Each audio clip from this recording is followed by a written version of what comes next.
Good morning. Nice of you guys to drop by. What a piece of junk. What are you talking about? Don't be too proud of this technological terror you've constructed.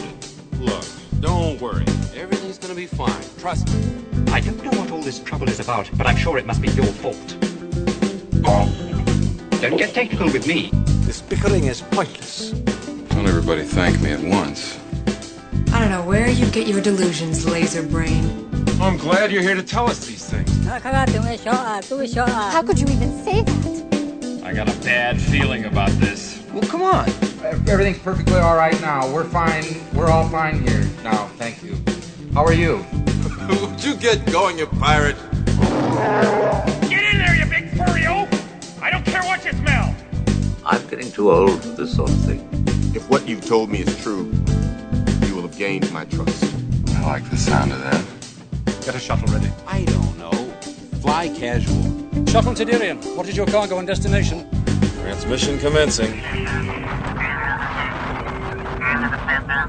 Everybody, thanks for tuning in once again to the Shuttle Tydirium, the mothership of Casual X-Wing. I'm your pilot, Jim Chadwick, also known as Hey Chadwick on the forums. And I have sitting next to me, Phil Mead. How's it going, Phil?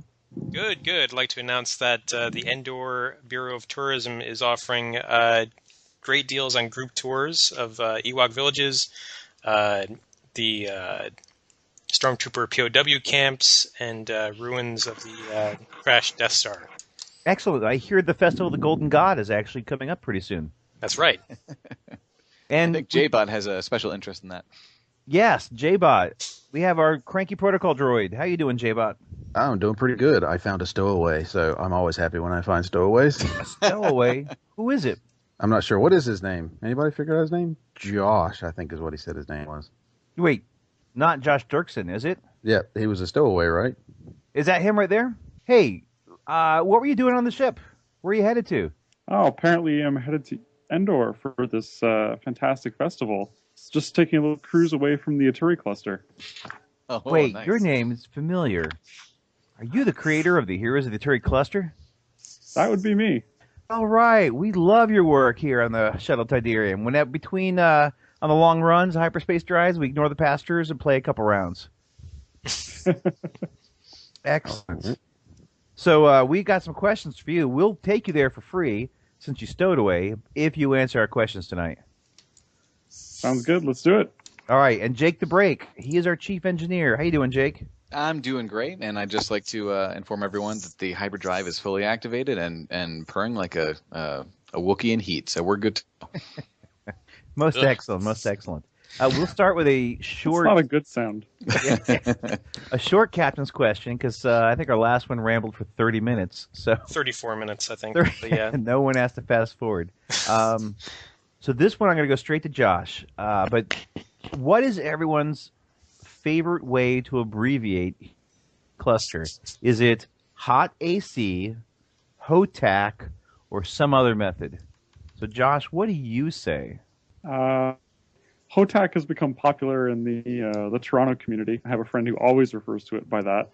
For me, I don't usually go the acronym. I usually say the entire mouthful. Oh, that's sometimes sometimes it's a Aturi cluster, but sometimes it's just the whole mouthful. We have a lot of players here that still don't know about it because we have quite a large local group. Well, we're trying to change that by making lots of episodes about it. Yeah, right.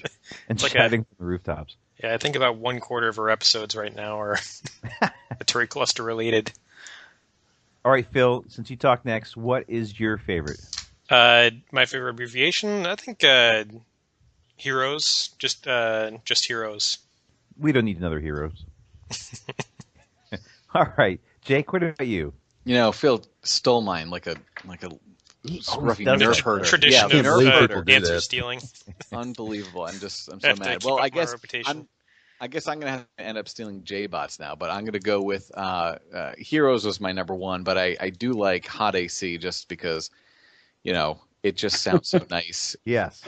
Speaking of hot summers, J-Bot, we're down here in North Kakalaki.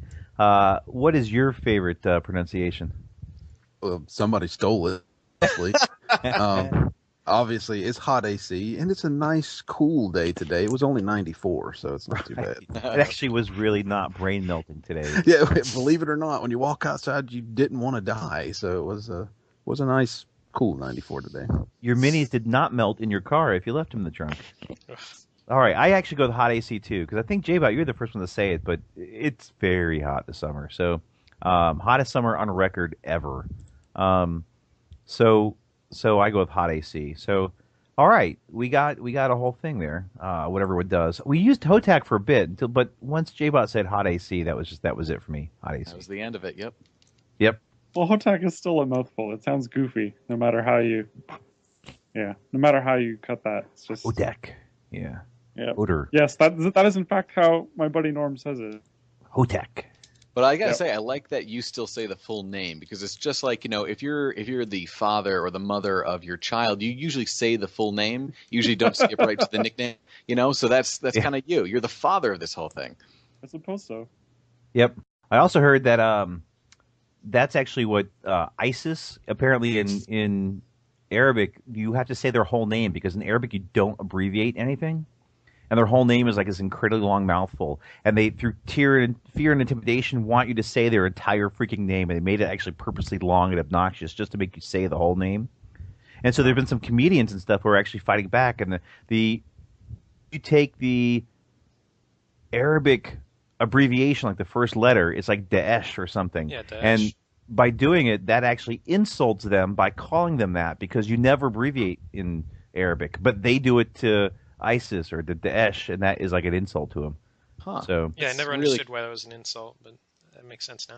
Yeah, that's interesting. I didn't think that you were going to be able to throw terrorism in with Josh on his first interview here. That was pretty clever. Well, I like to bring the rebels deep end. and, support the troops and all that. So absolutely, we're secretly a political discussion group. We just don't tell anybody.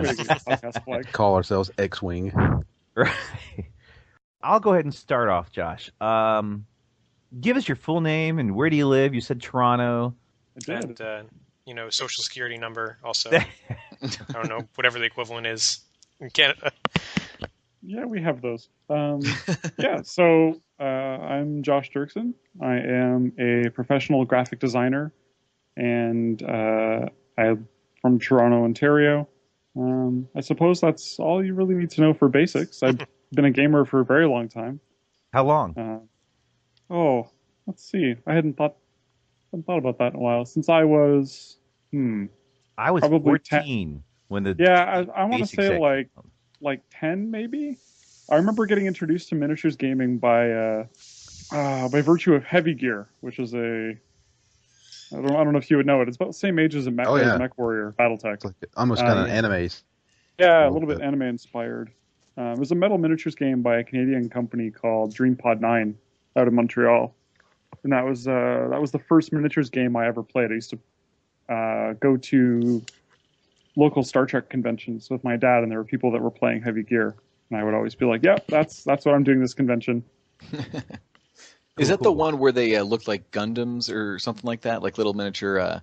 I think you're describing. I think the exact ripoff is an old anime called Armored Trooper Vodum or something like that. Okay. They're bipedal robots with roller skates. Got it.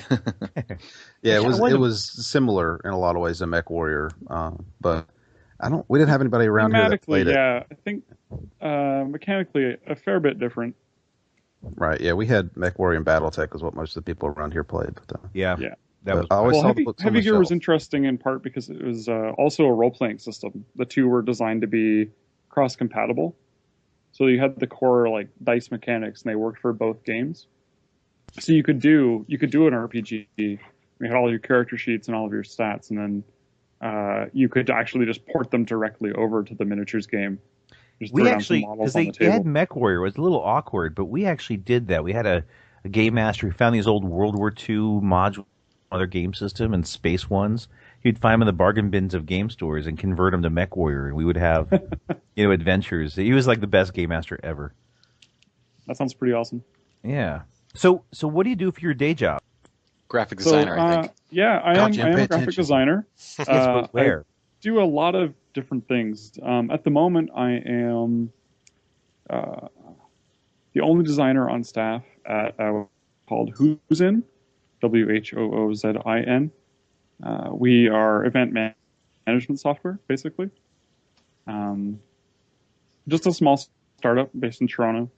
And I also work for Linvander Studios part-time, which is a game development company based in Guelph, Ontario, ways outside of Toronto. That's so it. There I knew you did some game development, so go on and tell me about it. Yeah. Linvander Studios is, let's see. We have a few published games that were successful Kickstarters a couple of years ago. The most famous one at the moment is Albion's Legacy, which is a King Arthur-themed co-op game. And it's part of a series of games that are all based in well-known public domain stories. So there's Sherwood's Legacy, which is Robin Hood.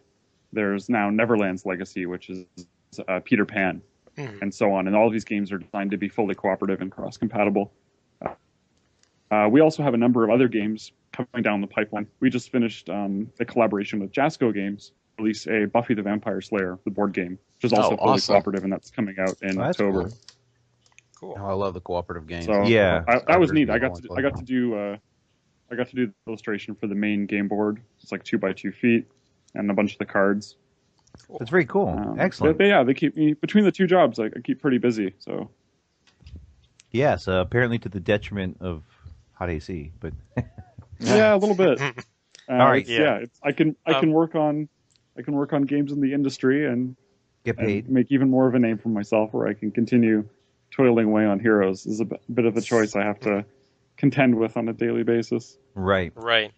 So when you're not busy working on Heroes or actual work, what kind of games do you like to play these days? Actual work. What am I playing these days? I actually just got back into Myth in a big way. Oh, dude, I'm a huge I don't know Myth if you fan. are familiar with it or not. Huge Myth fan. I'm a huge Myth fan. I every Friday through it.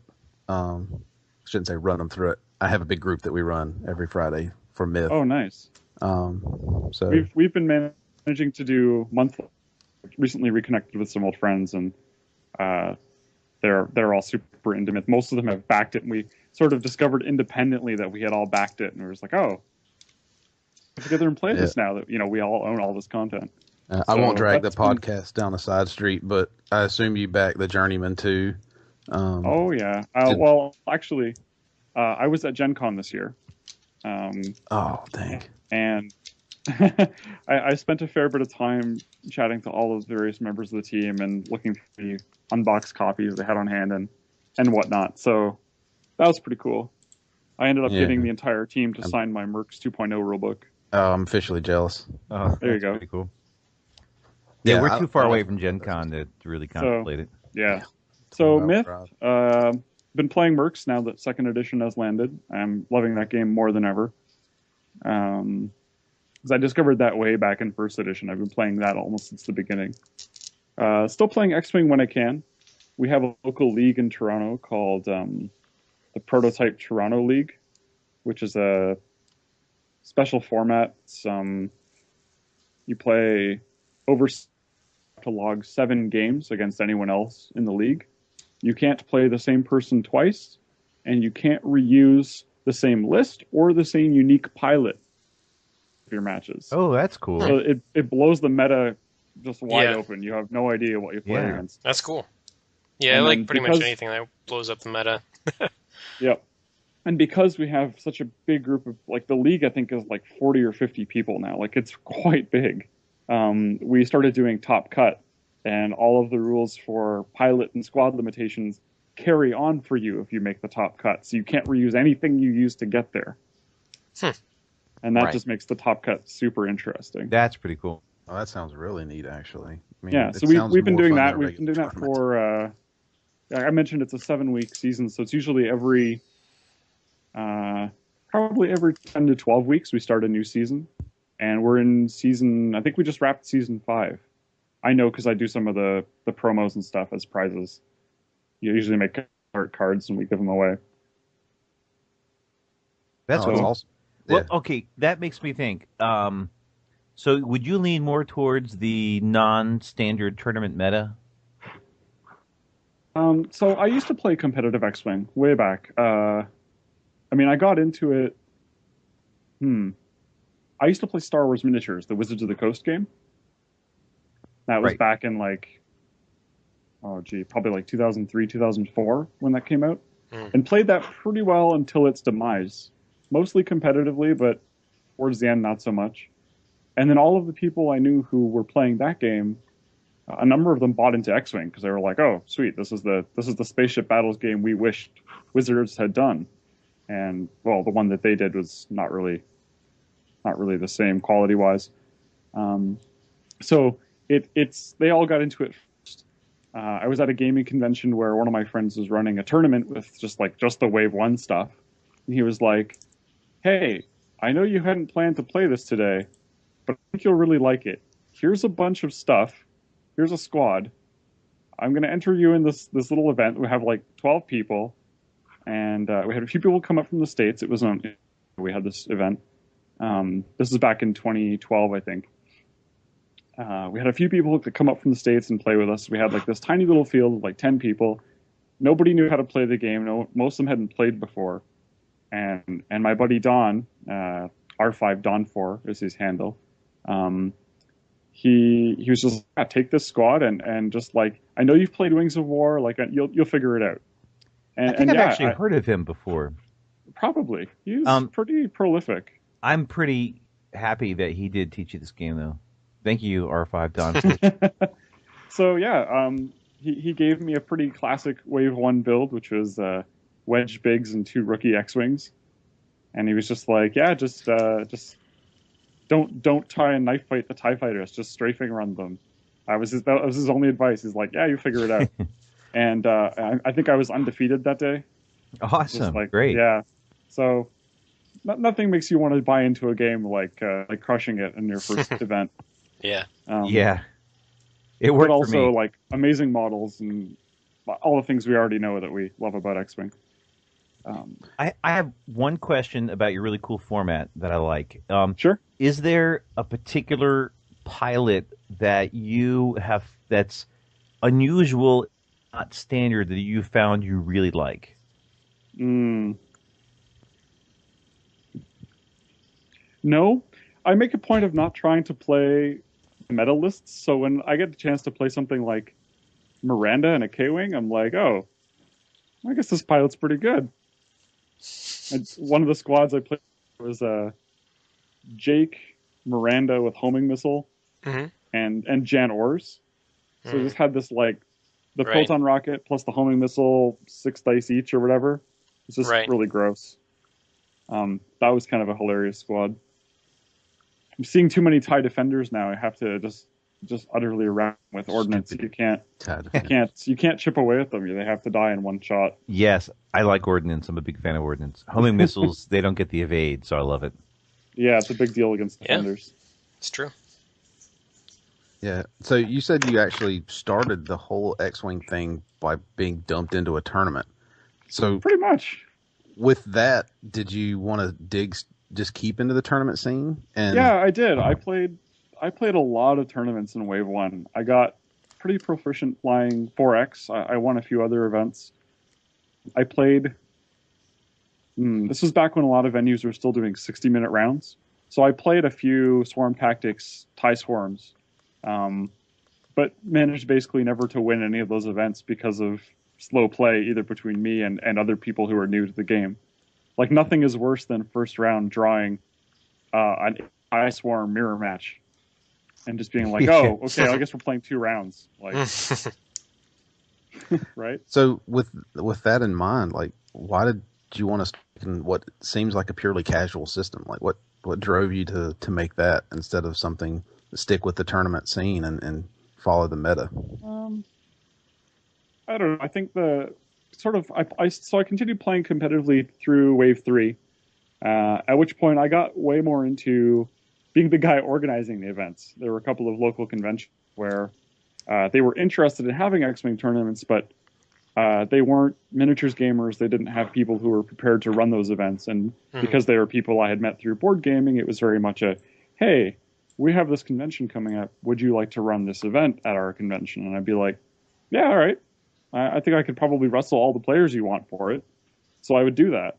And I spent almost the entirety of Wave 4 just running events, which is good because then I didn't have to play Phantom. It's a good time to be out of it. Yes. I feel like that's about the time I got into it. Phantom versus Fat Han. Yeah. At that point, I had logged over 100 games, about thereabouts. And I something to know about me, I record all of my plays on Board Game Geek, and I have done since 2009. Oh, very cool. So at that point, there were about 120 plays of X-Wing that I had recorded on Game Geek, and this is right before. Yeah, this was like end of Wave 3 as Wave 4 was coming out, and somebody on Fantasy Flight just cold contacted me on Board Game Geek and basically said, would you like to playtest X-Wing for us? And I said, sure. Oh, that's awesome. So starting with Rebel Aces, I think, that was the first product I did playtesting for. So that was kind of interesting because I got to see a little bit further ahead of the curve than most people. Mm-hmm. Do you still do that, or did you stop doing that after a while? Probably solid until about Wave 7. And then just other stuff has been sort of too busy now to keep up with it. Yeah. At some point, you have to make a choice between playtesting other people's games and playtesting games that are your own. Right. Among those ones, playtesting the ones that you are selling and not the ones you are giving away for free. Yeah. Do they compensate you for that, or do they give you bubblegum money, or? In the past, they've done playtester credit, so you just get money to spend on the Fantasy Flight web store. Being in Canada, though, it's kind of bad because you end up paying cash on delivery for whatever they ship you. So you end up paying. It's not even like you're getting stuff for free. You're getting stuff for like half price, maybe. By the time you just eat a massive cash on delivery fee. I did that at one point, though. I had a friend who wanted to start playing Heroes of the Aturi Cluster and owned I think Rebel Aces and a core set. And I was like, well, tell you what, I have all this playtester credit I have to spend on things that are currently in stock that I have already. Do you want all of this credit? I will buy you a full set for Heroes. And he was like, sure. I was like, okay, all you have to do is pay the cash on delivery and it's yours. Cool. So that was a funny thing that happened. But yeah, for the most part, you don't do it because Fantasy Flight compensates you. You do it because you love X-Wing and you want X-Wing to be the best game it can be. Yeah, and it's a cool way to be part of it. Right. And Josh, on that, I do have a question for you. When you were, making this, what was the audience that you were intending for? Were you just going to make it for everyone, or did you start with just kind of like a small idea, like I just want to make it for friends, or like who was your intended audience for this? So the website that currently hosts it, Docking Bay 416. Mm-hmm. For those that don't know, 416 is Toronto's area code. This is part of it.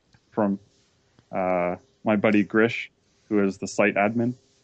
But he was like, he started this website because he's just like, we need a Toronto-specific site to host our stuff and celebrate all of our events and whatnot. I was like, okay, that sounds awesome. And a couple months go by and he goes, I'm thinking, I see a lot of other game groups campaigns on their sites. It's like, I'm thinking of doing a campaign. Here's a Word doc that I put together that's like 4 pages, like just spitballing some ideas. And he shared it with a couple of us, myself included. And the response was pretty lukewarm, but I kind of I saw it and I was like, I think you have the seed of something really interesting here. Let me take this away and I'll get back to you. And I started working on that project, just seeing where that went. Started looking at a few other people's sites and campaigns they had done and other fan created content for X-Wing, and just really realized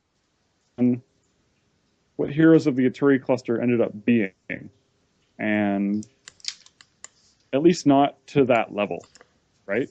Right. There were a lot of separate pieces that people had sort of done and never fully realized those ideas or merge them together in an interesting way. or they hadn't just put in the time to fully develop it. So when you were making it, do you think it really you realized it could go beyond the Toronto area, or were you still focusing on the Toronto area?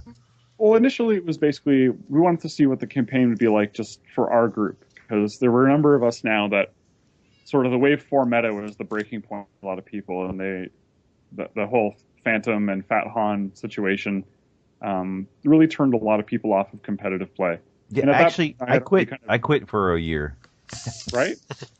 So at that point, I had kind of drifted away anyway, and I was, running the events and doing playtesting, and kind of wasn't really involved in the current competitive scene. And it just sort of came about that, hey, this would be a cool thing to do.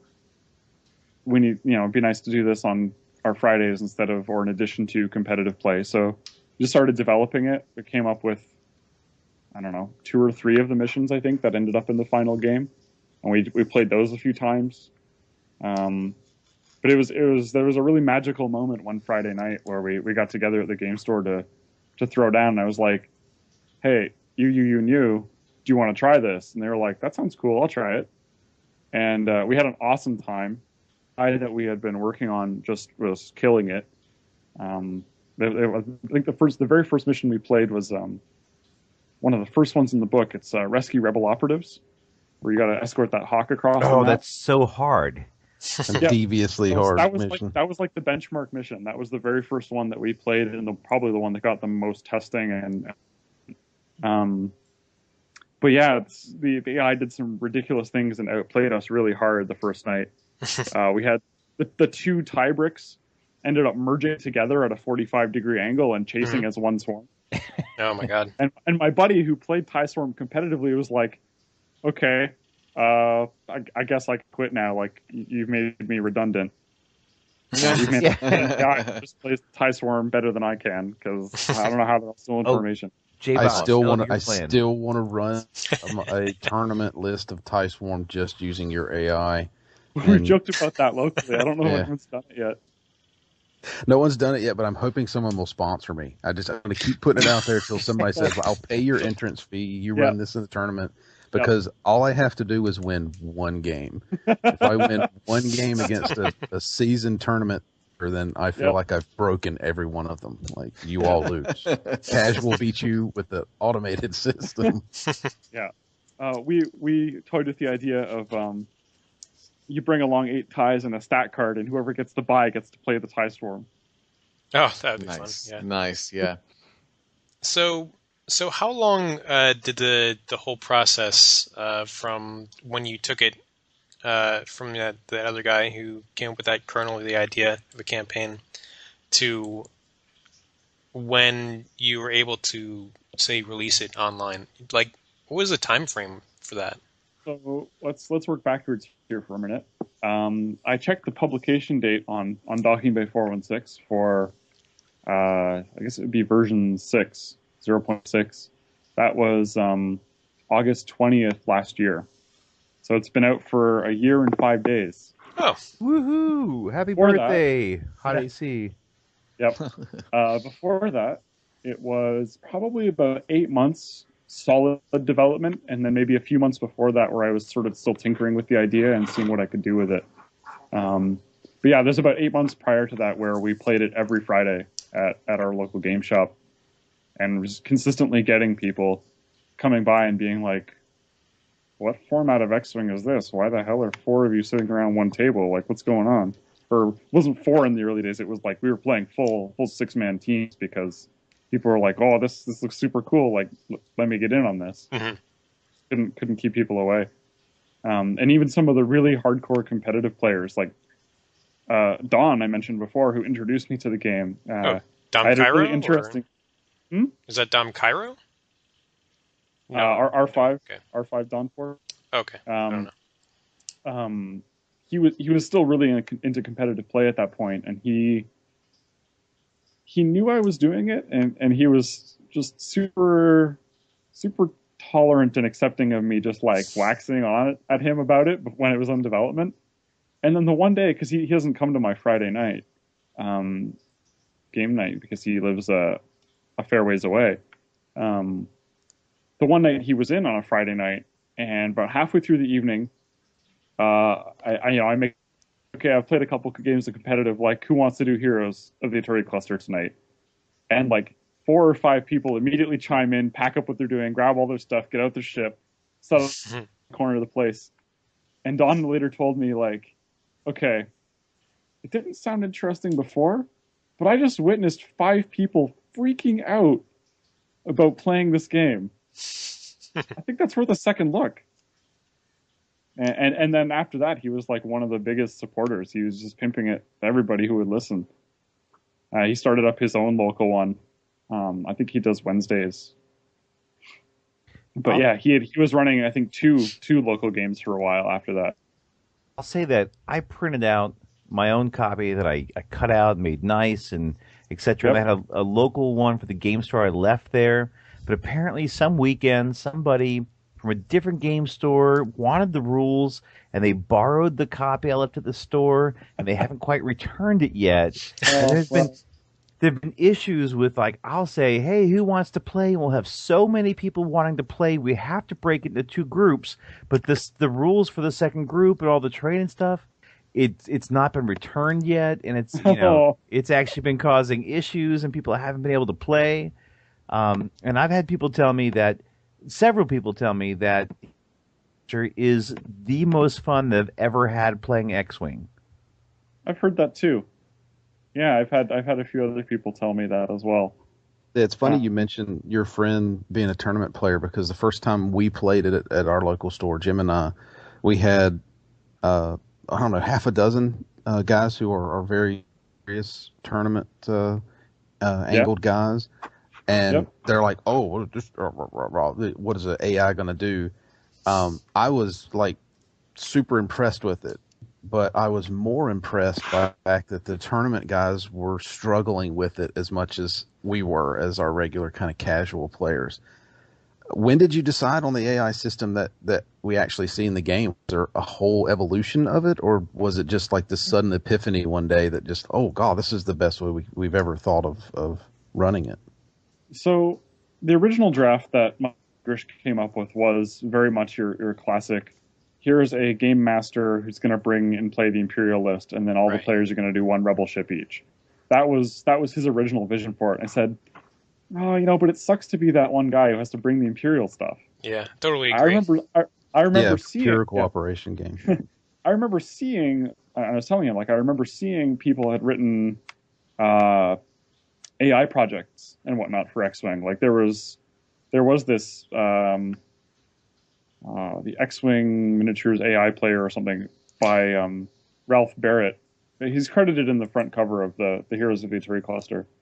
So he had done this Java app that was basically just ran in a web browser, and it just had a diagram of the ship and arrows, and you'd click on sort of where it essentially had the same lookup as Heroes does now, which is pick a ship, a target, check distance and facing relative to your ship, make a semi-random decision about where that ship is.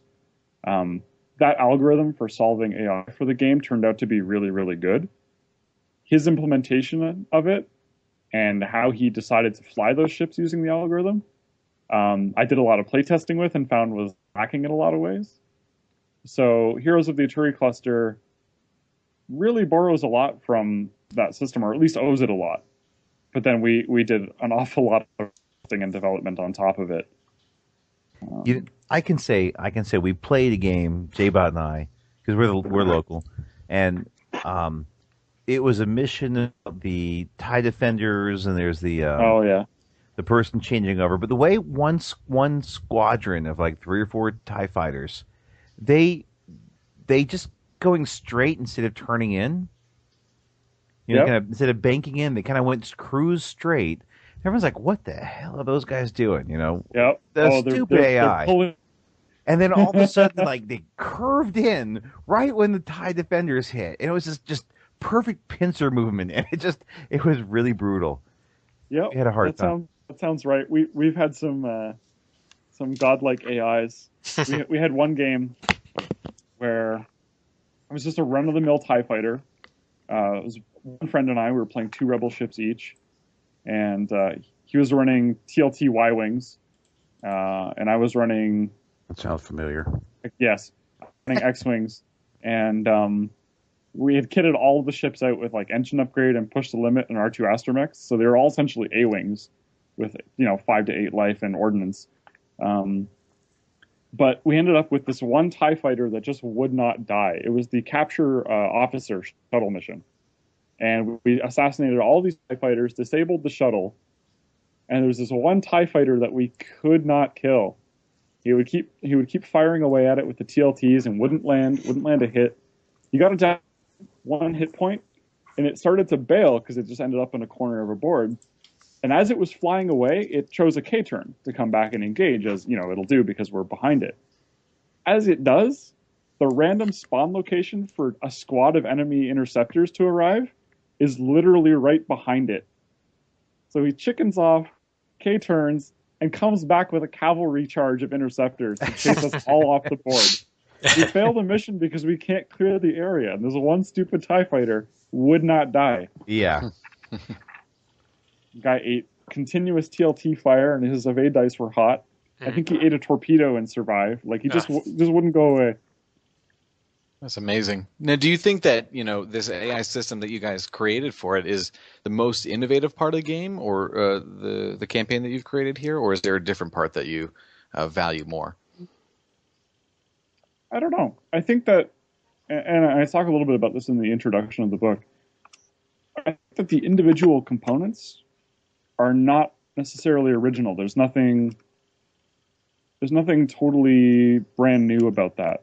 Because like I mentioned, the AI system someone had dabbled in before, and it kind of existed, but it was rough around the edges and could have used some development. There are certainly plenty of other people that have done campaigns, and there are certainly rules in those campaigns where players earn experience and upgrade their ships. Like, none of that's new. That's all been around in fan-created content going back to like 2013 even. Like, it's been around. So I think the one thing that Heroes, which is innovative, doesn't seem innovative to me, but I guess the one new thing that Heroes adds is that it's all been sort of fully developed and realized and laid out in a very user-friendly way, because that's, to be honest, most of what I do day in, day out. That is my specialization. Yeah, that's really one of the defining characteristics of Heroes, is that it's presented very, very well. It's certainly it's by leaps and bounds the most polished user-generated content that I've seen for X-Wing. So. A lot of people have said it's very. Many people have made that comment, and that it's impressive in that regard. I do wonder. I really like the missions, and I have to say I've made some missions, and I'm okay at it. But I actually first started talking to Phil, who's Baba Ganoush on the forums, because he's probably the most prolific mission builder person on FFG's Mission Control.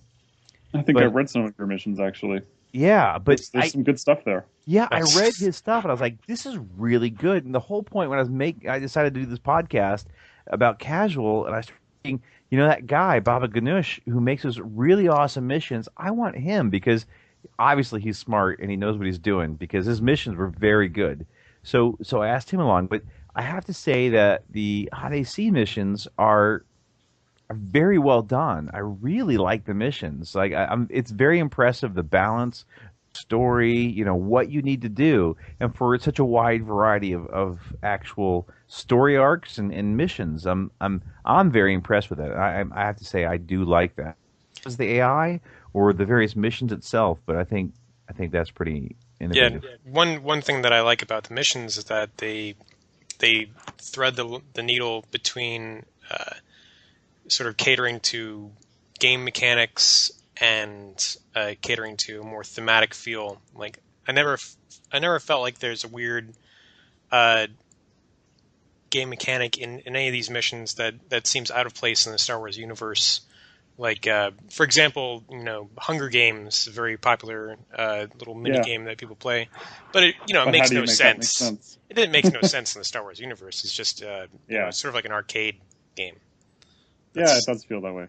Right, but the missions in Heroes, they're thematic, they have interesting game mechanics, and they're fun, and that's it's hard to do. Yeah, thanks. I think that came about because, when I was developing them, I had a rule, and it was basically just, if I'm going to write a new mission, because for a while it was like 3 missions we had on rotation, and then it was like 5, and then it was 6 or 7. It was like, if I'm going to write a new mission, it's got to have something that none of the other missions have. It's got to have its own reason to exist. And if that's true, then it should also have its own mechanics. So at some point, it was a question of, I wrote down as many possible mission roles as I could think of, and I went and looked at like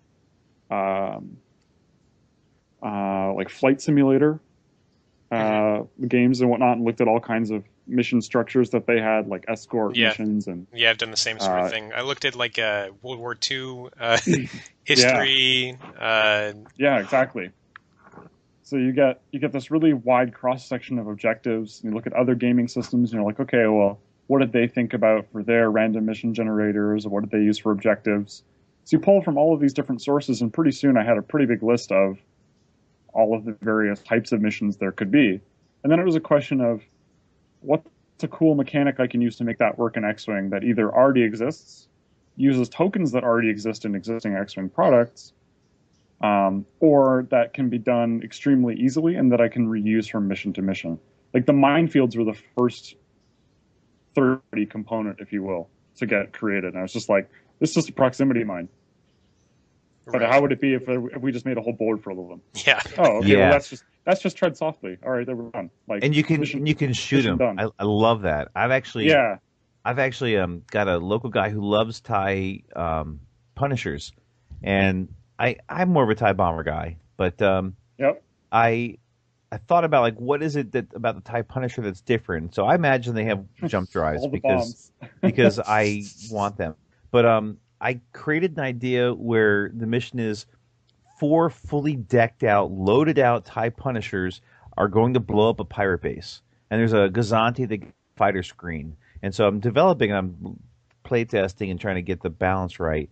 But the whole idea is these 4 TIE Punishers roll in and are just blowing crap up left and right. And the mines, and I use that mechanic because I love that mechanic. The whole fact that you can shoot it and weaken the mines or blow them all up, I think that's brilliant. I love that section, that idea. So it's very cool. So I can speak a little more about some of the other mission development, but whichever way you guys want to go. Excuse me, I think you lose Phil and Jim in that for hours. Actually, I might have to have y'all do that. That might be do that on the side. We can get back to it. You actually mentioned with your friend seeing so many people excited about it, and I know Jim had mentioned it about our local scene where when somebody says, "Hey, we want to play HotAC," everybody, or not everybody, but a huge chunk of people say, "Yeah, I'm definitely in." Did you perk up? Yeah, did you expect that kind of reception, or was it more of a big shock that so many people were enjoying it? So when we were running it in our local group on Friday nights, the first night was pretty magical, and at that point I knew there was something special happening, and that it would just be a question of continuing to develop it. When we got close to having, actually I guess it would be 0.5, would be 0.5, which was our sort of most recent internal, really just Toronto local. It was just only me doing it. That was the most recent version before it got published last August. And when it hit that point, and when the book was laid out, and when I was doing the Toronto events where like I handed somebody, a final stat card that had all the slots on it and had space for their name, and I busted out like a black and white rule book that wasn't assembled. It was just stacks of paper pages in 2-page spreads. that I was using to run all the missions, people were like, I think this is going to be huge. Like, when are you publishing it? When are you publishing it? More people have to play this. It's so good. And so yeah, like last August, was just crunching and just got that version 0.6 ready and published it. And I wasn't surprised that the response was positive. What I was surprised by was how viral it was, because I think I posted about it. I guess, on Facebook. Grish, the site owner for Docking 416, he's R2EQ. He started the FFG thread, and I checked this morning. That's now 73,000 views, which is just insane. And then I think later that day, else found out about it from FFG and posted it on Board Game Geek, and it made Reddit r/Xwing TMG made that thread or that subreddit, and then I think in about 6 to 8 hours, I was hosting it on my Dropbox account, which they give you terabyte a month or something, or terabyte a week of transfer. That was gone. That just crashed. I got a notification from Dropbox saying, no, you can't do that. So that is like, oh, download link's gone. Guess we better find alternate hosting for that. So there was a bit of like first 24-hour thing where it's like, oh, this is what happens when your thing goes viral and it gets downloaded, a couple hundred times, 1,000 times, whatever. So that was really exciting. And then from there, it was just, I'm still surprised that it's plateaued, but I'm still seeing very steady uptake. Like, it seems like every 2 or 3 times a week, I get an email from somebody saying, hey, I just discovered this. This is awesome. Like, thanks. And I'm surprised that it's been such a steady trickle, and that I'll go and talk to groups of X-Wing gamers who somehow didn't manage to hear about it on those 3 channels. Right. And I have to be like, hey, I see you're playing some scenarios. You guys ever heard of the co-op campaign? And most of the time they go, co-op campaign? And that just the door is open and I'm in already, right? So yeah, that's a funny thing that happened.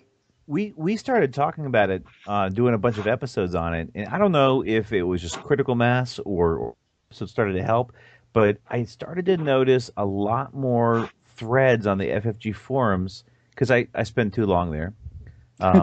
But actually, like, a lot more threads about here's the Aturi Cluster or HotAC as it's abbreviated, or HotAC. On the forums, and actually the past, month and a half or so, I've seen a lot more threads about it. Something must have hit critical mass. I think there's a little bit of, it was a few weeks ago, a couple of people independently posted Heroes of the Aturi Cluster inspired Imperial campaigns on Board Game Geek. And I think those have been starting to circulate, and that's part of the reason we're seeing more now. I know those guys were working a lot on the FFG forums for a while. They were. I think I'm subscribed to those threads. Pop by every so often just to have a look. It's funny just to see people toiling away at it, and I'm just like, oh yeah, I remember doing it. Oh yeah, these hard questions you don't know how to answer. Yeah, I remember doing lots of playtesting about that. It's just, all of that stuff. Yeah, it's going to take a lot of weight off your shoulders, though. Sure, you're getting some kind of pressure from at least some quarter to make an Imperial side. Yeah, there were a few people actually that when the first one came out, they were like, I don't want to be a Rebel X-Wing. The Rebels are never my jam. Where's my TIE Interceptor? Where's my TIE Bomber? Like, that's me. I don't get out of here. Well, have you gotten from day any... one? It was very much do you have an Imperial campaign? Yeah. Have you gotten any death threats yet? That's how you know if you really made it. If you start getting death threats about the lack of an Imperial campaign. No, that hasn't happened. Okay. Oh, J-Bot could be the first one on the air. That's right. I can start making those death threats now. I demand an Imperial campaign. Well, not really. I don't really care about Imperials either. I demand to have more stuff for my X-Wing campaign, or there will be hell to pay. Just ask the Ewoks. J-Bot, I'm going to reset you with Imperial Dogma again, because that was unacceptable. It's okay. What are you talking about? I'm completely Imperial. I'm sure the restraining bolt is fully functional right now, so we should be fine. So, I mean, I've alluded to this before, but the campaign is 15 missions, right? They ended up being five story arcs. Yep. There are probably 2 more story arcs worth of content that we played locally and was more or less okay. That's just rough around the edges and didn't make the cut. So that should probably be done at some point when I find time to get back to it. But it is very much we generated way more ideas than we absolutely needed to put this together and to do playtesting on. Okay, that kind of segues into something I want to ask about another question down the road. But I do want to say that we actually started recording. We published our episode 9, Introduction to Heroes of the Aturi Cluster, on June 28th. And so if you started seeing an uptick in the end of June, about it is us, because it's hysterical. We'll just go ahead and take all credit for that. Yes, we'll absolutely take credit. Because do you remember that Fly Casual article that FFG wrote? There was that, yeah. Yes. Well, that came out a week after we first published our first episode. So obviously they wrote that in response to us publishing our first episode. It even uses our logo, for crying out loud. Right. It was the Shuttle Tydirium, and their main splash art was the Shuttle Tydirium and Fly Casual, and we totally inspired them to write that news bit. So, yeah, it was us. Yeah, we're not full of ourselves or anything. It's obviously true. All right, but I do have a question, and it's actually about campaigns and campaign ideas. So, do you watch the Star Wars Rebels TV show? I do now. I hadn't when I was developing this because I think it just started. Yeah. But in the last couple months, I think I'm all caught up. I've seen to the end of season 2. And there are actually now the ships in the game, and I was wondering, do you think that there would be room? I'm not saying for you or what, but do you think there's a room to actually create with the rules for Heroes of the Aturi Cluster for like a Star Wars Rebel type campaign that was kind of themed around like the Phantom and the people from the TV show and running various missions? Yeah, I mean, I think the setting has always been awesome, and whether that setting is during the original trilogy or before the original trilogy, it works. I think to really sell that, you've got to figure out a way to let multiple people manage the Ghost, and that's a really difficult design challenge to do in a satisfying way. Right. It certainly wouldn't have the same flavor as 6 X-Wings taking on whatever objective, right? Maybe it's the Ghost plus the A-Wing squadron that comes with. Yeah. Right. So what if you were some of the other ships that supported the Ghost? There's definitely room there for something. That's for sure. And I didn't like the Ghost initially as a design, as a ship, as a game piece. It's grown on me a little bit. Although I do find 4 primary attack to be kind of abusive for the game.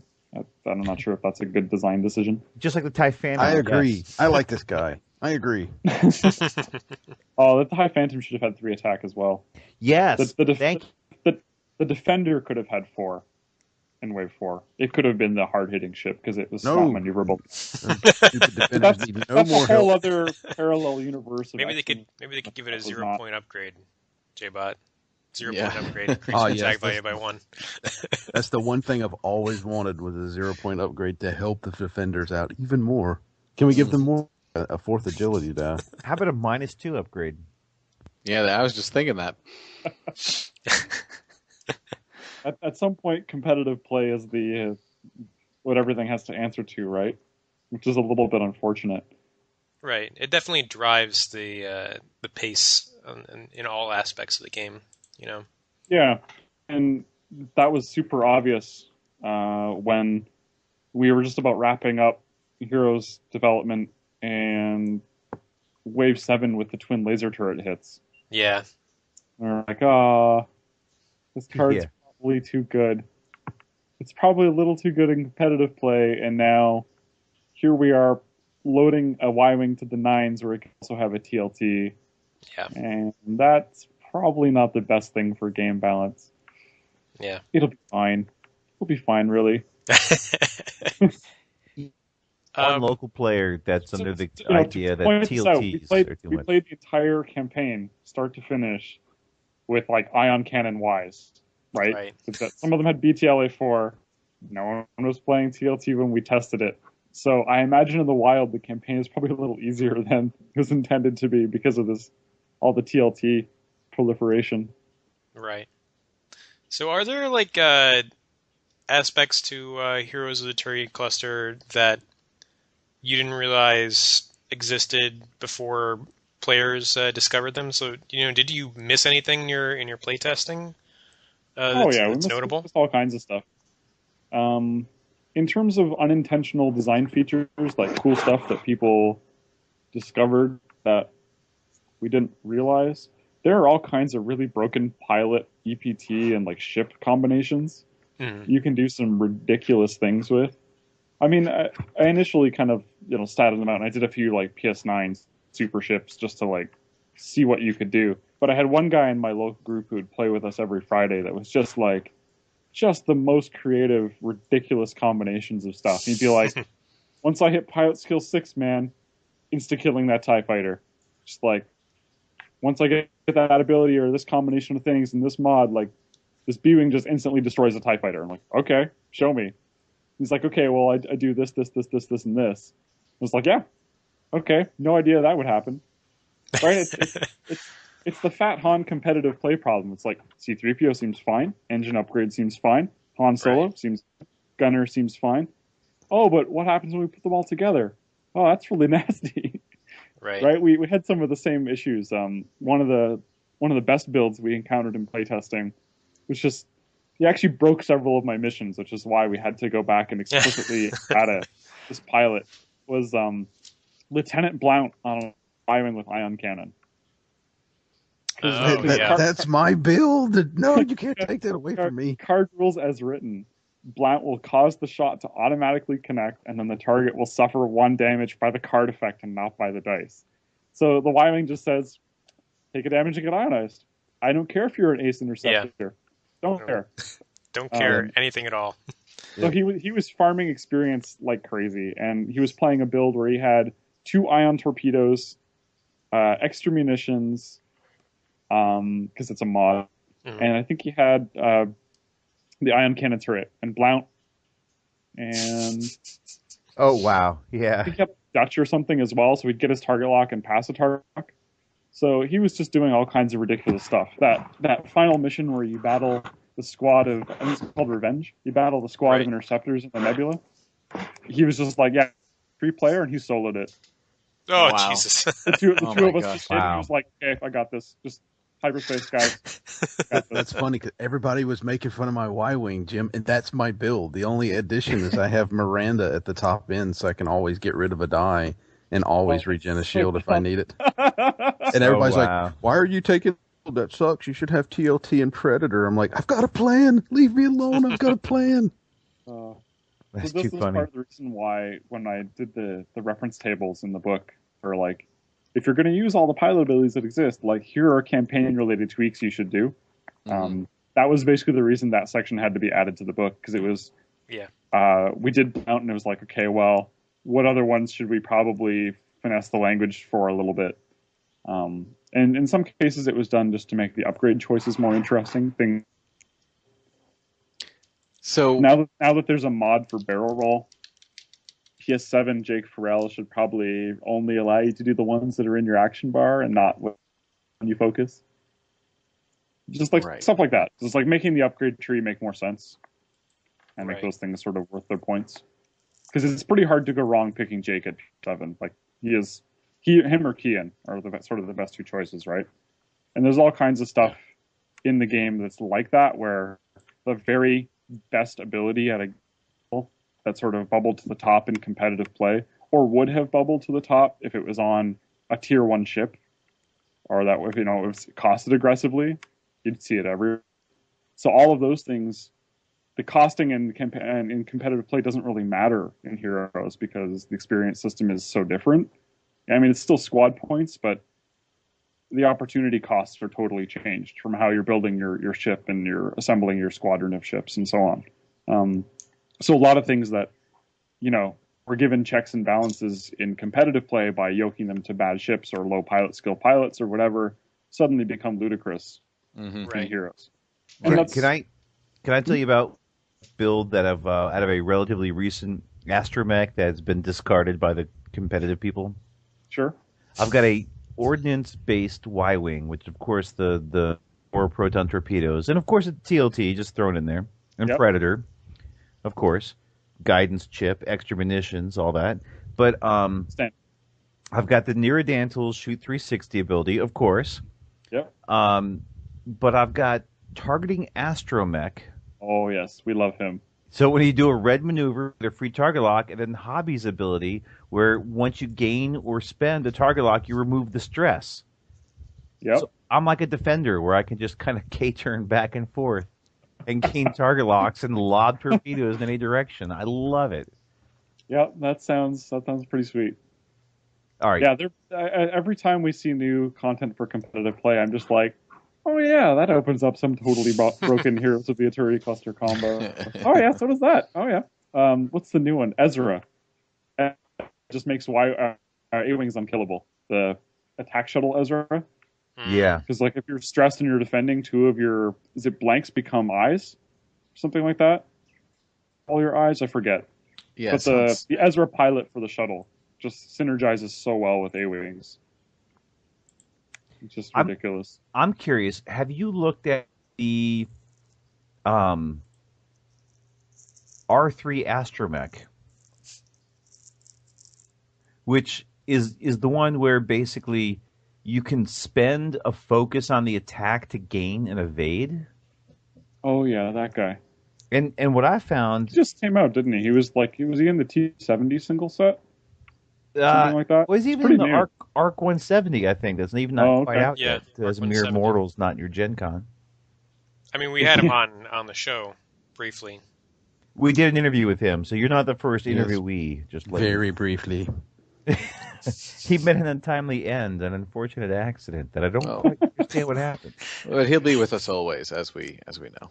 Yeah. Yeah. I mean, literally, because we used parts of his cameras to replace J-Bot's eyes. So. Originally. Yeah, I'm sure there's still tons of awesome, ridiculous combos waiting to be discovered. It may, at this point, for any updates to the campaign, it may be worth me going through and sort of rebalancing all the player ships to make those decisions interesting again. Particularly because it seems the first question, as soon as people hit pilot skill 4, is, can I upgrade to a T70? Right? Because the campaign was totally based around, well, there's Rebellion era, you got your T65 and your Y-Wing and switch to A or B. Like, in the original design space, I was like, all 4 of these ships are interesting and different. The X-Wing is actually really good. People love them because they do everything moderately well. This is before people were spamming TLT Y-Wings. So, like, yeah, originally when we did the design, it was like, yeah, all 4 of these ships are interesting. But there's been the pressure from all of the ships designed for competitive play, like the T70 and all that, have really changed that balance a fair bit. And I think it would be worth reinvestigating those choices to see if they brought back in line and made interesting again. Because right now, if your group decides that you want to play with the T70, it's just head and shoulders better than just about everything else you can have, save for like the E-Wing. Right. Yeah, that was actually one of our questions, about the T70 and the E-Wing. And there's a lot of people that want to add them to it, but from everyone I've read that does add them, it seems pretty darn potent. Yeah, I think there are. Well, I mean, T70 X-Wing, and you make that switch, you get an engine upgrade for free, a shield upgrade for free, and a tech slot for free, which is also a pretty good slot, but that no one really uses in competitive play outside of like Red Ace, just because it's kind of expensive. But when you have these options in campaign, again, the whole opportunity cost thing, them being different, you start to see a lot of ridiculousness. So that kind of goes into some other ships that I was kind of interested in that I think are era appropriate. Like the Ark? The Ark 170 and the attack shuttle. Do you think the attack shuttle is a generic ship, or do you think it's a special modification to the Ghost? Do you think that there are other VCXs that have shuttles docked to them? I do. Yeah, I mean, it's a tough question to really answer. You can never tell with Star Wars, right? You just sort of have to wait for some canon extra document to come out and say, well, hey, actually, the Ghost isn't unique. You know, it's not just some chop job that they put together the way Han did the Falcon. I mean, in my mind, I think the Ghost is there probably is a generic VCX that doesn't have a shuttle dock. That's my guess. Or maybe it does have a shuttle dock, but the shuttle isn't armed to the nines, like it seems to be in Rebels. I don't know. Yeah, so I mean, it could be like a shuttle without weapons. Right, that's what I mean. Yeah, because the one in Rebels has two very pronounced blaster cannons in the front that don't look like they're stock. Yeah, and I'm wondering though, Rebels and not just merchants. Because if attack shuttle, would there be room for the Hawk?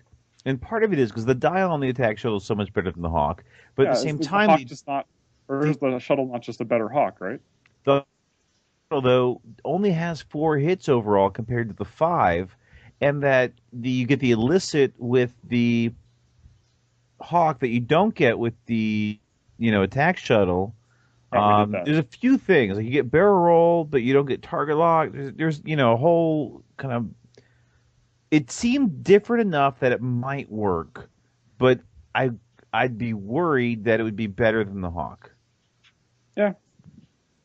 Well, I think the Hawk was originally added because someone was like, "My Hawk." This is generally how things. He's a smart person. It's like, oh well, very smart person. It's just like, okay, fine. It's strictly worse than a Y-wing. Here you go. It has a crew slot. All right. If you want to play it, you play it. I think only a couple people took me up on that when we were doing testing. I did later see some pretty broken Hawk builds, especially once we got into running Hawks with cloaking device in the illicit slot. Yeah. We started to see some really, really funny things. Now, so they're probably in an appropriate place, but it was never really I don't know. It was just like I guess that should be in there. J-Bot loves the Hawk. We call him Hawk the Slayer. It's a fun ship. Yeah. I tying along with this. I know people have said that like the E-wing and the 70 are kind of overpowered for the campaign. But I always looked at them. Obviously, where the campaign. And what we've heard so far is it feels like it's kind of a done sort of system until you really had a lot of time to go back into it.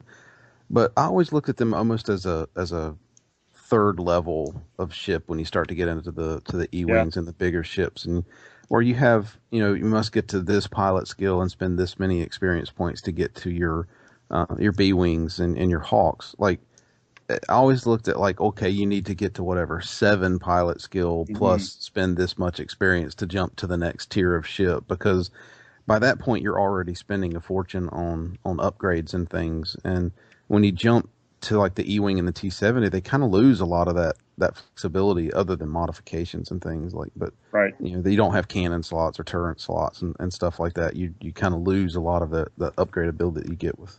You end up just going the space superiority fighter, right? And that's what makes me wonder if it becomes to me it feels like it's a possibility, but it becomes as soon as you get to that level, it's like, well, you're not fighting pilot skill 1 ties anymore. The whole Empire kind of ranks up with you as well, but obviously that takes a lot of balance. That was one of the things that probably didn't get developed as much as it could be, or maybe should be.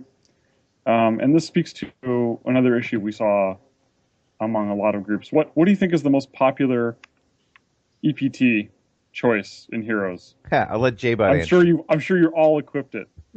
Predator. I'm willing to bet money on Stupid this. Predator. I never take it. I have refused to take Predator. Yeah, same here. Pure stance. It's a pure, But stance. That's it. You take Predator because it's the best thing for dealing with Academy ties. Like in the campaign, Predator's probably worth 20 experience points at least. It's godly. Right. It's so useful. Oh yeah, because it's you're going to be facing those pilots go one ships all the time. Right. So Predator this is something that we had talked about. Brutal mix. Right, the Predator TLT is a serious perfect storm when dealing with academies. You basically just point at one and say, BTLA4, TLT, Predator, like that guy, 60% chance he's dead. I just sort of point my ship at it and he's gone. And that, you get a couple of players doing that on a squadron, and they're your jousting element, and then you have a few sort of whatever B-wings or X-wings to clean up the stragglers. Maybe you have an A-wing baiting the flank, but probably not.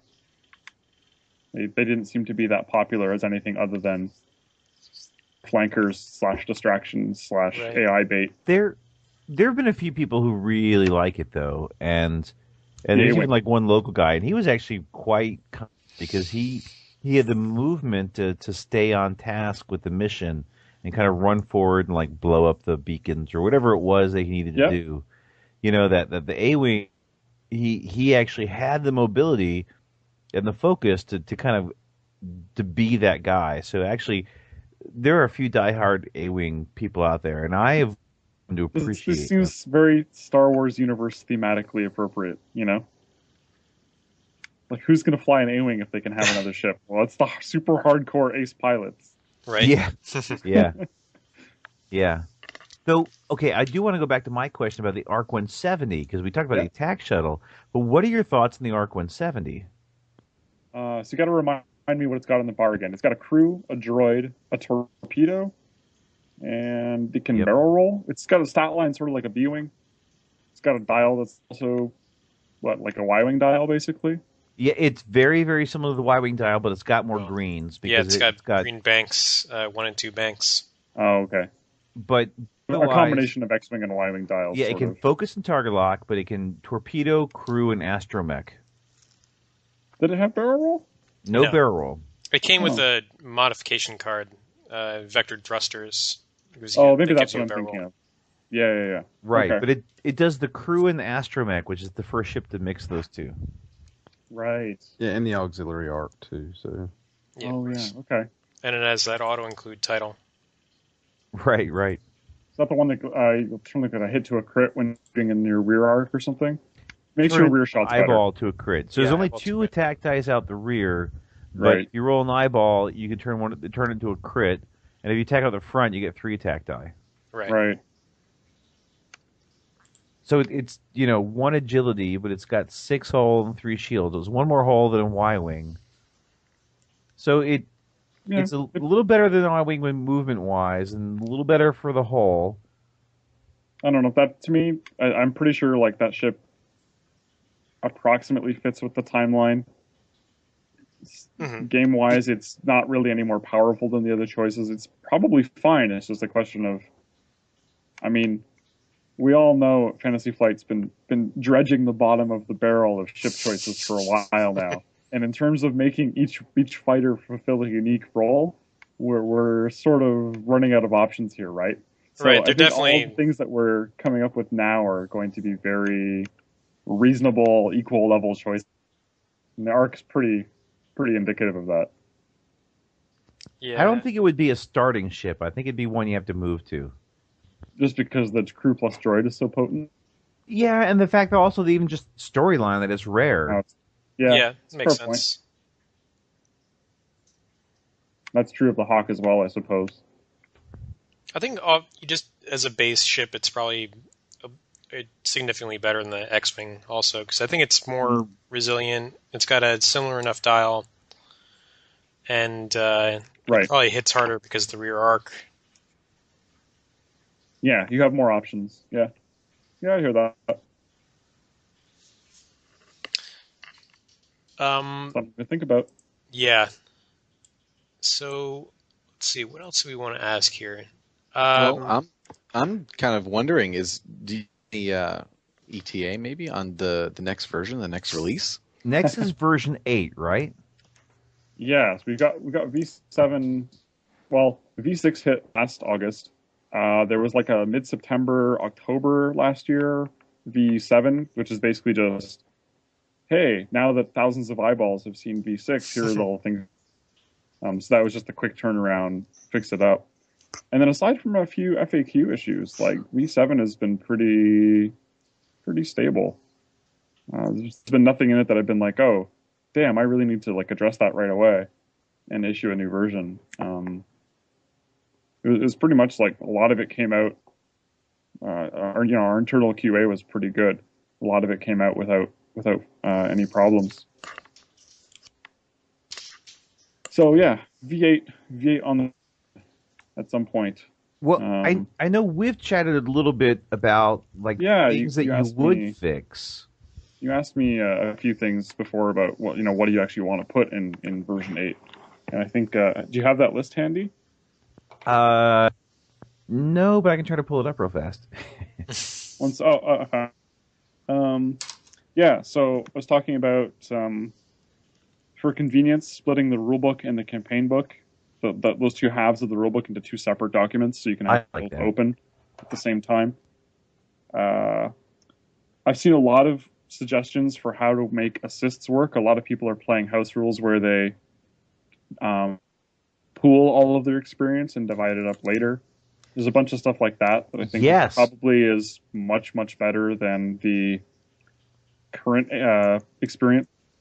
Yes, we started doing that. We started doing that and really liked it. Even tonight, there's a new guy a guy who had been playing, but not that method. And I mentioned to him, he goes, "You know what? That fixes a lot of the issues I have with HotAC." I think what has to happen is if there's a scum campaign, the current experience system for that.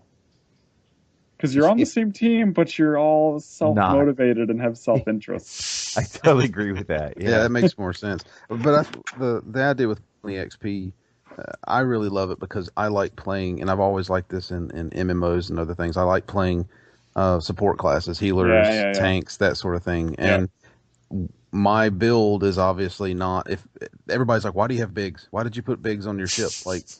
But because I want to have a purpose. I just don't want to be a gun just flying around the space. I want to have a purpose.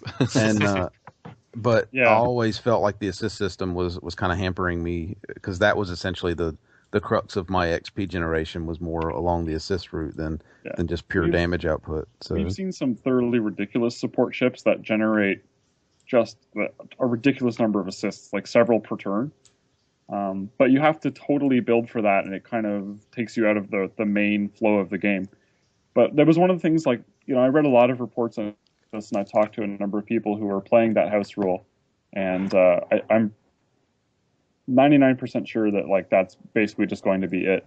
There may be some tweaking about how, one of the things we've toyed around with is simplifying the experience by not awarding it for damage, only for kills, mission-based rewards, so that winning or losing the mission is more important than just going out and grinding it and blowing up a few TIE fighters, because in the long run that doesn't matter. A few sort of story-related things where I think they would benefit from having experience tied more closely to working together to do the mission as best you can. Yeah. Oh, and by the way, you killed a couple of really big important threats. Like, that Decimator, that's worth something. Right. But the Horde of Academy ties, that's sort of pocket change. Like, we don't really care. Yeah, it makes a certain amount of sense. And there were a few things, so other items that were going to make the cut for V8, and most of these we've done some testing on since, but it's just been a question of them. I always wanted to have bombs in the game for AI ships. Writing AI to make bombs work is messy. It's like ideally you want it to be really nice and streamlined, right? But the decision-making process around actually placing bombs in a way that's satisfying and not just cheesy or automatic for the AI is actually quite difficult to write in a streamlined way. So we've done a little bit of testing with that. Along the same lines, it opened up this idea of every AI ship, like the anything that has equipment gets one of the pilot cards, right? The bigger, they're not tarot cards, but they're like 3.5 by 5 inch cards that have the pilot on them. Mm-hmm. You get one of those that tells you all of your equipment. We've been doing that.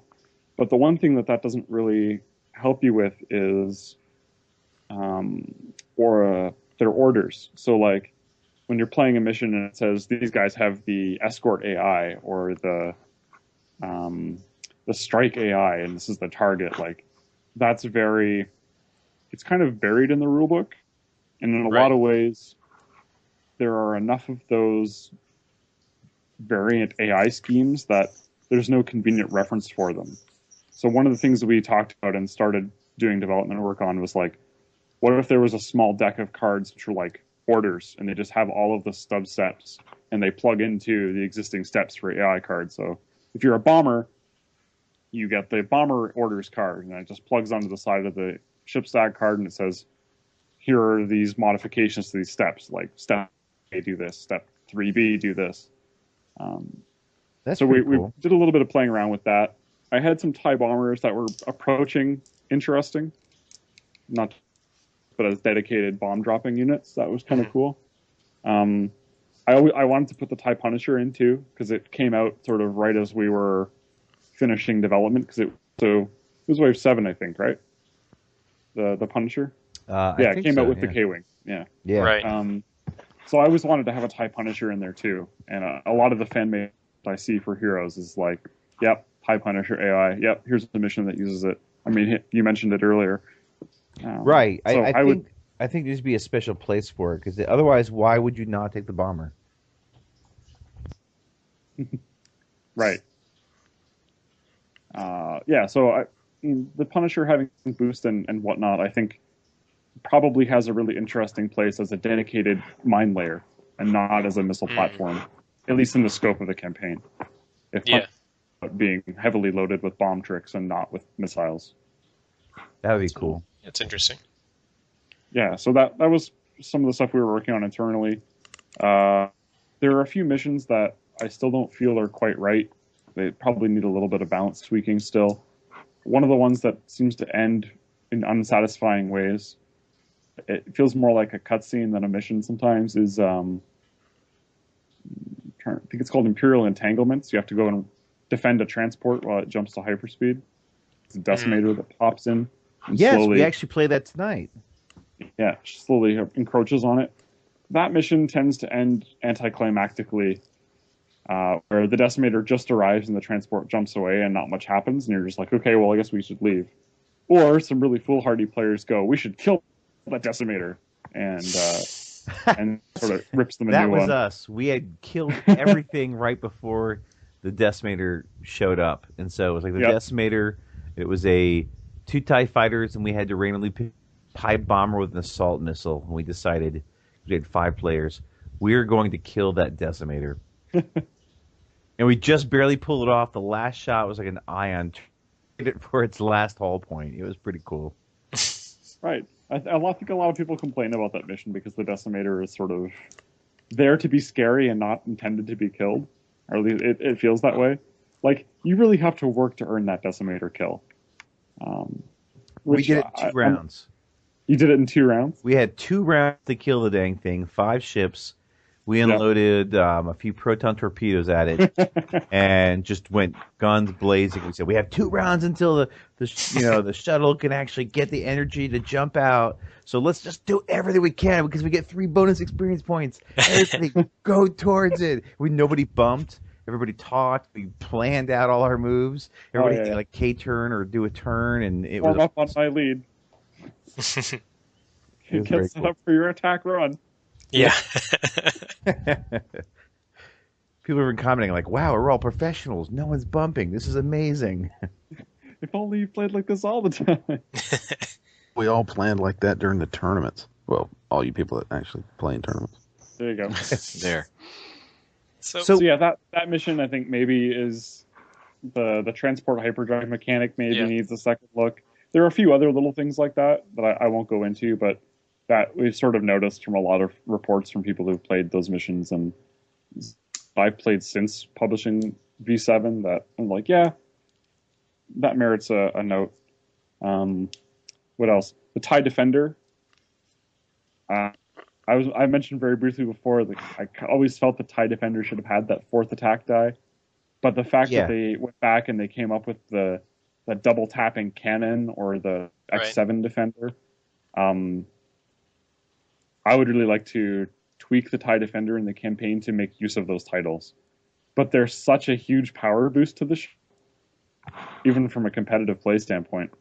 There's such a huge power boost to the ship that I then have to go back and look at all the missions that feature them and just like make sure they're not impossibly hard. Yeah. Because we did try the Defector mission with TIE D defenders with ion cannons, and it was just a squad of 4 TIE D ion cannons. That's rough. Yeah.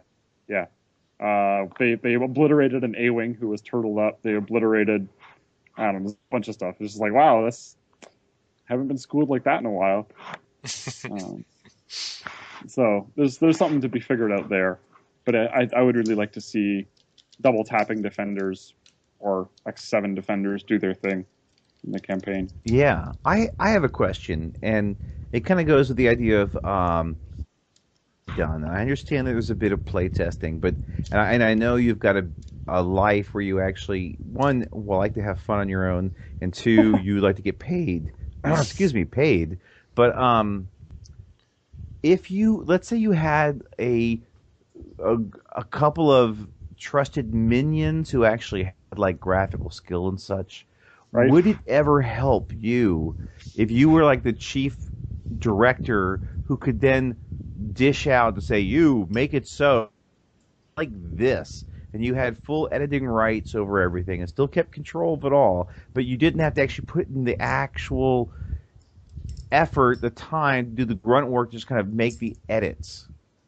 Would that be a bonus to you if we could find minions to actually do your minor work? Because I know there's a lot of stuff you talk about is testing and etc. But if we could find volunteers to do the grunt work to make changes to test things, would that be a bonus help to you?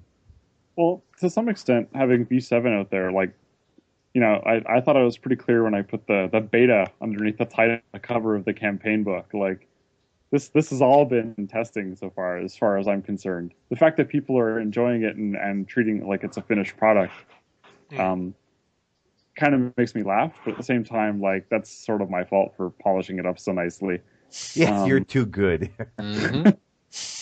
But I don't know. I had a very interesting conversation with Alex Davey during the Armada Nationals at Gen Con about this, actually, because the guy who won, Norm, is one of the guys who helped me playtest Heroes, and he and I drove down to Gen Con together this year. Oh, cool. Very cool. So I was talking to Alex while Norm was playing, and we got talking about ship choices for future X-Wing waves, and like basically how the sausage gets made behind the scenes, even like what the playtesters don't necessarily see happening. And we had this involved how, like, I mean, I'd shown him Heroes of the Aturi Cluster way back, basically when I initially released it, because I was doing playtesting, and I could send him an email directly and all that stuff. But we had a bit of a chat about it, and I had this other discussion with him at Gen Con about he thought it was very smart of me never to try and sell it to Fantasy Flight. Because the whole point is in keeping it a totally free, community-driven project, it has a very different flavor, and there are no issues with creative control or other people having other visions for it and all of that stuff. And really, like, me releasing it the way I've done and structuring it that way has meant that it is total creative control. I can come up with whatever missions I want, and everyone else can do the same, and it works out really well. I don't know if I would ever want to change that. I don't think that the project necessarily benefits from me being at the helm and fully creating all of it. But what I have said to people, and I've said this before and I'll say it again, is that there have been a lot of interesting fan-made missions made, and there are definitely a few that I've seen that have been in the realm of, well, hey, that was pretty interesting. And yes, it adds something to the campaign that either I hadn't considered or I didn't have in the works. Something fresh and new. If you get that to a point where you think it's solid with all the player counts and it's balanced in all cases, I want to see that, because I would totally love to just give it the full graphic design treatment and stick it in a campaign book. I'm all for that happening. Either people haven't shown me too much stuff, or the stuff I've seen has been sort of so-so, needs a little bit longer in the oven. But it's definitely a possibility, and I think we're probably to the point now where there are enough people who are playing the game and who have experience with the system are probably in a good position to come up with some really interesting stuff that I haven't done yet. So I live in hope in that sense. It's a good challenge to put out there. Submit a well-rounded Heroes of Aturi Cluster mission. Yeah, it really is, because my playtesting group are merciless. We ran there was this local RPG convention that we ran. I think it was like February or March this year. And the organizers were like, well, we're doing a whole bunch of old D&D stuff, but we have a lot of table space. Like, do you want to run X-Wing there? And I was like, let me introduce you to Heroes of the Aturi Cluster. And he was like, oh, brilliant. Yeah. It's like an RPG X-Wing. Perfect. Mm-hmm. Please have a room. Like, please run this. So we did. We ran a whole day, like a 10 or 12 hour day of Heroes of the Aturi Cluster, 2 tables. I think we did 4 or 5 missions, 4 or 5 players each. And then I capped off the night by playing somebody's fan-created mission they had sent me. Which at that point we were all pretty tired, but it was an interesting capstone to the night, because it was they had written AI for the Raider.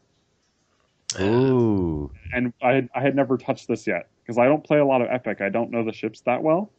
But it was like, this could be interesting. Let's give it a try. And rules as written, we managed to basically create a fortress in a blind spot beside the Raider and pummel it, not retaliate, while its escorts chased a cloaked hawk around the board. Oh, no. Too funny. So, we're pretty... And this was only with, we were playing our Pilot Skill 5 ships, not our, PS9 ships. So there's a lot of different scaling knobs that have to be just right. And doing AI for the big ships in particular is very difficult to do well. I know this because we've been trying to do a Gozanti for a while. Yeah. I would really like to do a campaign arc with a Gozanti.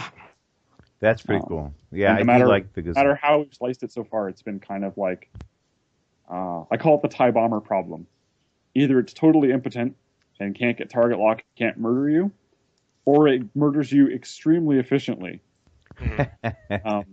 You can imagine a Gozanti spitting a squadron of 4 TIEs in formation in your face. It's pretty close to a negative play experience where you get instantly killed. Yeah. So trying to come up with a good middle ground there has been an interesting development challenge. But at Ace TIE Bomber with the assault missile and extra munitions, we were able to get it so that it couldn't ever get a target lock on anyone at range 2 to 3, because part of it was we were bum rushing both of them to go towards the decimator.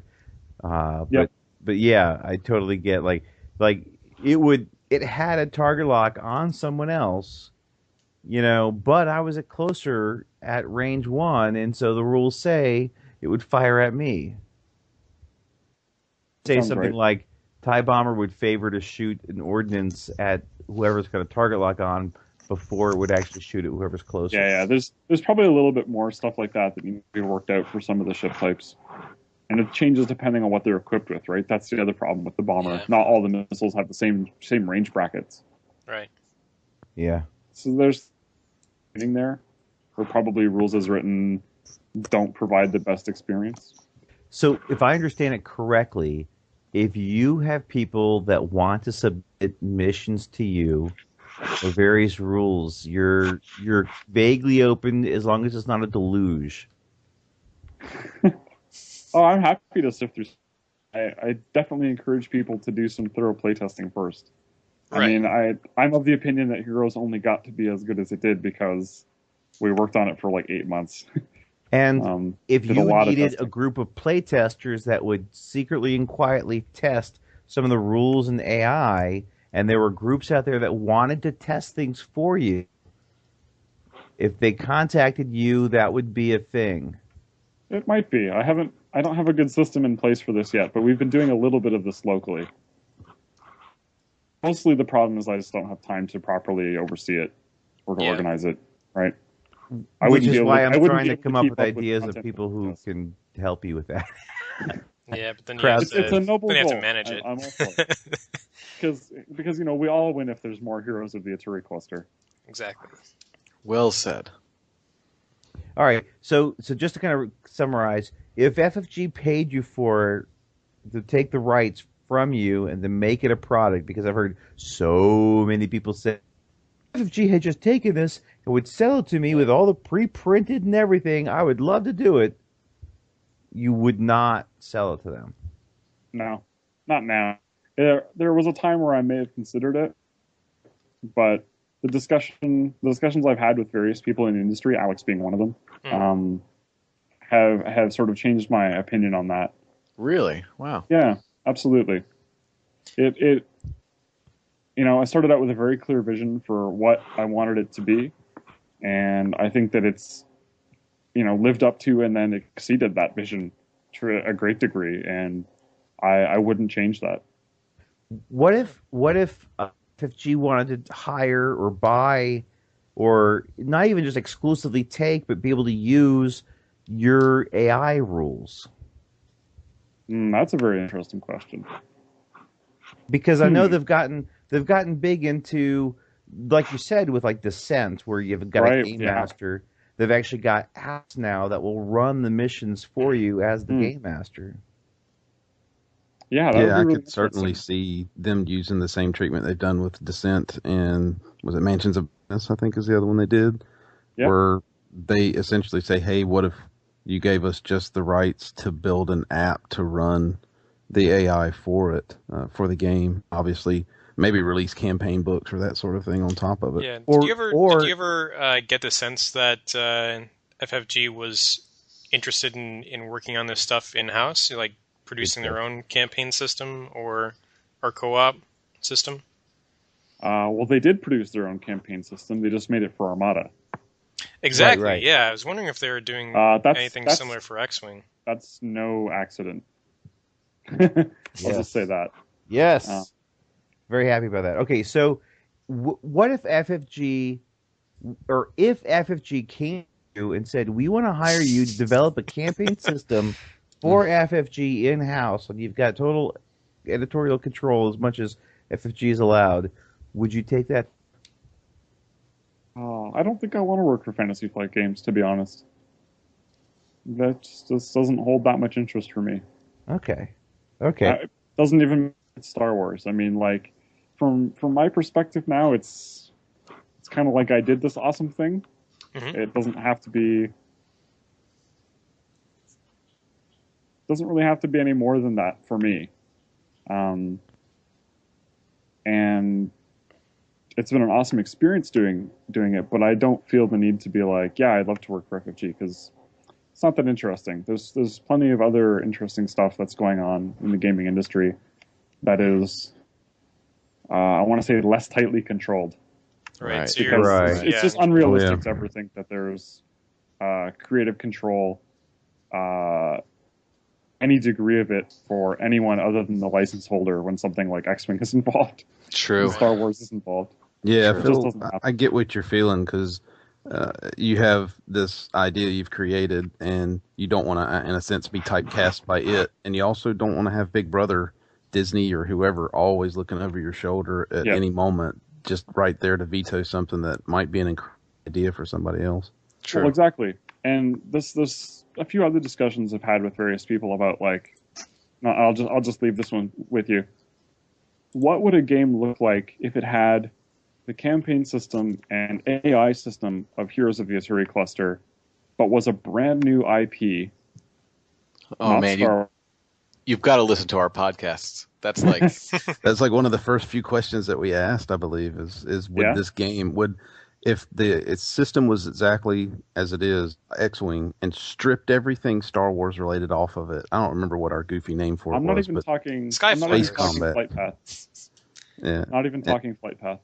Right, but I'm like, if it's you a very all interesting out, question. Would people still want to play it, sort of thing? Right. I would say that actually, from my perspective as a 45-year-old man in suburbia who grew up on Star Wars, I have seen a number of people from my general age bracket get into the game that normally are not gamers, that are totally, they're not in the board games or not in the diddly squat, and that they actually get into the game because it's Star Wars, or you can talk 100%. people into trying it purely because it's Star Wars. And while you may get a game that can get as successful as, say, like Wings of War, I don't think you would ever hit the success or market saturation that X-Wing has gotten if it was not Star Wars IP, is my general theory. Right, because that's I think you're right. I think you're absolutely right. Just the fact that Heroes has done so well, I think, also speaks to the fact that there are so many people who bought into X-Wing and for whom competitive play doesn't really work. And right? that's They want to play at home with thing. their kids.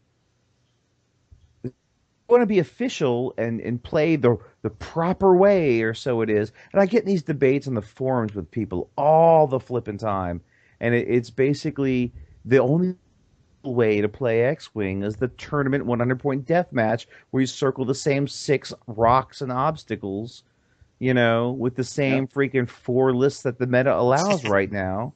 And it's so tiring. Like, what got me, because I played tournaments and I did well, but I got bored with playing the same freaking, like, you practice for 2 months against the same 3 lists, and then you go to the tournament, you play those same 3 lists. For sure. This is why the only competitive X-Wing I now play when I have a chance is this league that we run locally, because the meta's like no meta. Right, it's so refreshing when you don't have an established metagame to worry about. And you can really feel free to just be creative with your list without the pressure of like needing to beat, Dengaroo or Palp Aces or whatever is at the moment.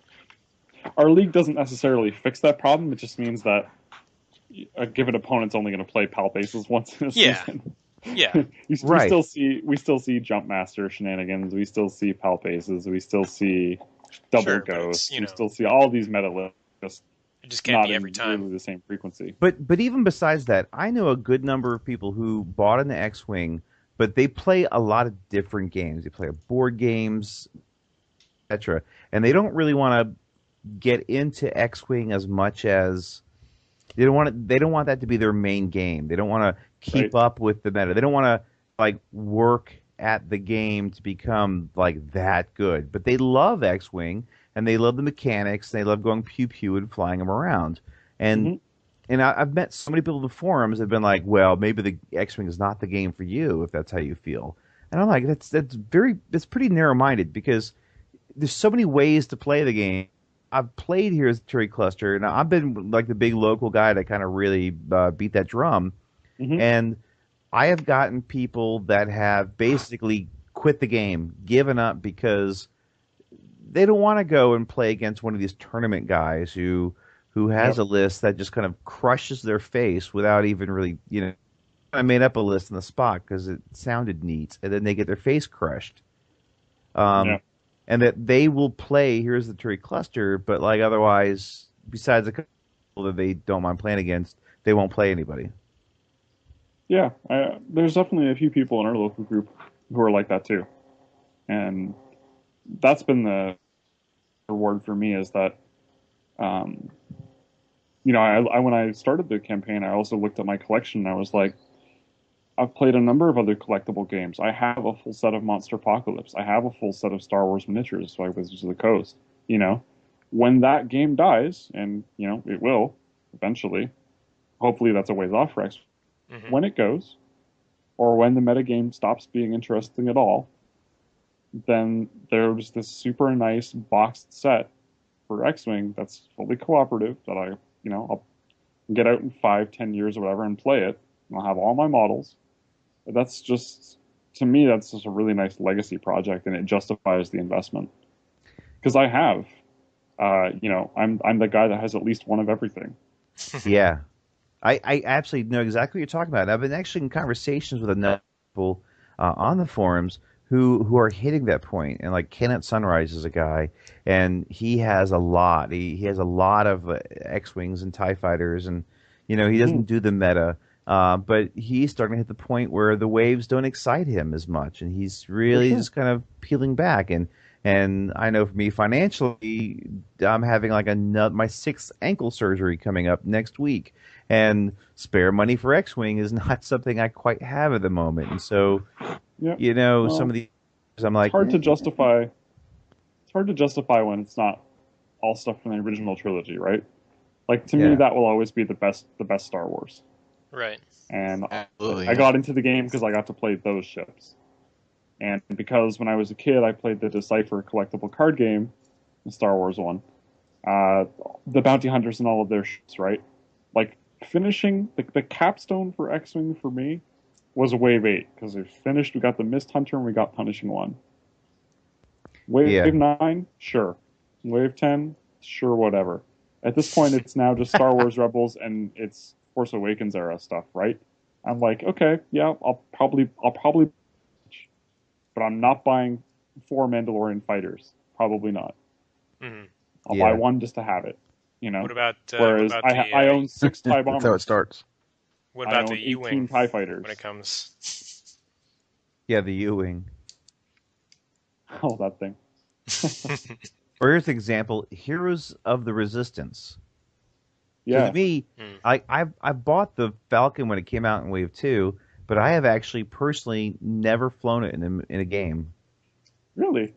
I have friends that have liked it. I kind of lean towards Imperials, and then the whole fat turret thing came out, and I just didn't like that style of play, and big ships were never quite my thing.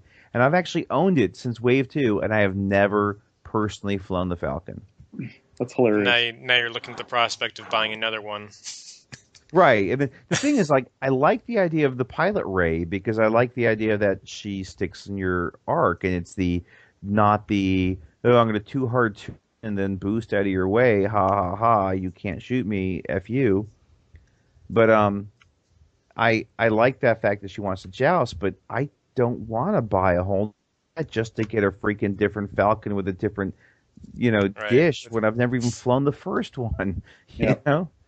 I've lent it out. I've never. I feel like you're in the minority there, to be honest. I know. There are people that are very similar, but I do know I'm in the minority. Yeah. I played back when I was playing competitively. I did play competitively during turret meta, and I did win. It was one of the local store championships. I played in a whole bunch of them, but I beat somebody's Dash Corrin playing a Chewbacca Corrin list. Just because Chewie's fatter and doesn't have the donut hole. So you just pressure on, and you get through it. And I was the guy who took like 4 TIE bomb extra munitions, and any of the fixes came out. And I took that to my store championship, and going to the final 4, I was the only one undefeated until I hit that 3 TIE Phantoms. Lost. I played TIE bombers. That was my competitive list up until Wave 4. That was my Wave 3 era competitive list, which is Jonas Bomber Swarm. Awesome. And that list's claim to fame is there was a game where I destroyed an enemy X-Wing without ever firing at it. How with the bombs? 3 seismic charges and splash damage from 2 assault missiles. I managed to kill, it wasn't Dash, but it was an Outrider build, Lebo maybe, in 1 round because I totally knew he was circling around and what he was going to do the next move. I dropped in formation 4 seismic charges that he then perfectly landed on all of them. And only took 2 missiles after that, and I finished him off. Yep. Okay. The good old days. Yeah. They were. I mean about the, eventually X-Wing's gonna, whether it's a person who buys into the series and then kind of loses interest and fades out, or the game eventually kind of dies. but then having something like Aturi Cluster around is very cool, and it is one of those things that you'll be able to pull out your collection and play with a couple of guys or gals, whatever, and enjoy. And I do like that aspect. Yeah, that's always sort of been my motivating factor for it, and the fact that it's had such a positive effect on the casual players who stop playing competitive play, or they want to play with their kids. Like I mentioned, I get email a couple times a week, people like discovering the game, and I would say half to 2/3 of them are, hey, I just discovered this, I'm playing it with my kids now. They're 6 and 8 or 8 and 10 or whatever, and like we're loving it. I'm like, that's just amazing. That's exactly what I always hoped it would be. Right, and I'll say, because I've got my surgery coming up and my game time is going to be limited because I won't be able to even drive once I'm able to stand. Oh, man. Yeah, which is going to hurt. But one of my friends has stated he's willing to drive to my house to play the campaign, and my 11-year-old have been trying to find the right time to get him into it.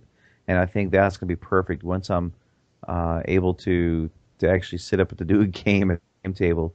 I'm looking forward to doing Here's Aturi Cluster for a good month or so until I'm actually able to drive. So I thank you just for I've had an awesome time, and now I even it'll help me play the game at home. So I do appreciate it. Fantastic. All right. Yeah, thank you. Yeah, definitely appreciate it. I've had a great time. Excuse me. I actually just had one more question. This was not on our list, so I'm kind of springing it. I'm springing it on everybody at the last moment. We'll start with you. One of my favorite and least favorite aspects of this thing is coming up with a call sign. So, what is your guys' call sign? And mine? What is your favorite characters, whichever one's your go-to if you had to pull out your guy? What is his call sign? I've got a Y-wing that's failed so many missions in a row that his call sign is Ranker Bait. I think the Ace PS9 pilot that I played during all of the playtesting ended up being the super squad leader. He's bailed our A-Wing out more times than I can remember. It's just some anagram of my name. I think it's Durjo Hash or something. It's going to be a character name in another book sometime. or it's just like, it sounds generically bad Star Wars name, right? Yeah. It's got the right rhythm of consonants. Right. Yeah. But yeah, so Ranker Bait's going strong. I think he's something like 0 for 3. So I don't know if we've asked everybody else on the podcast. I can't recall. Phil, what's yours? My current one is Spittoon. Spittoon. Awesome. So is he who your knows? favorite? Who knows the backstory for that one? He's just the current one that is surviving. He's a Y-wing pilot. The first one met an untimely end. What was really? He got the double crit eject roll, eh? Yeah, something like that.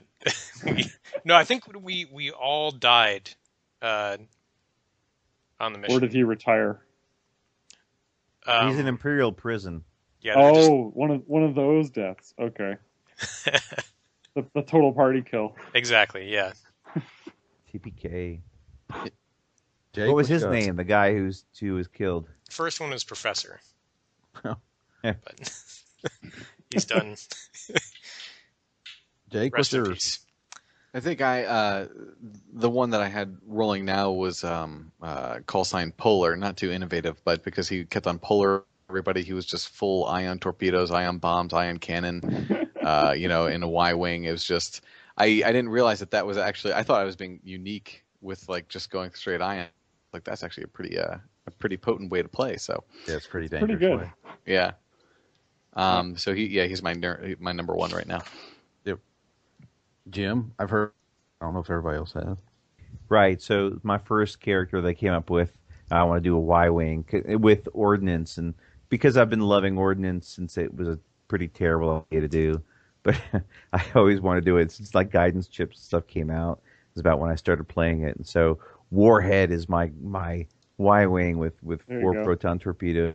But I do have a secondary guy who's PS3, though he's getting close to 4. And I just came up with Blaze because I expected him to die in a blaze of glory. That's awesome. Jim's heard mine. I can't remember if everybody else heard mine. Mine comes because of I always get Porkins.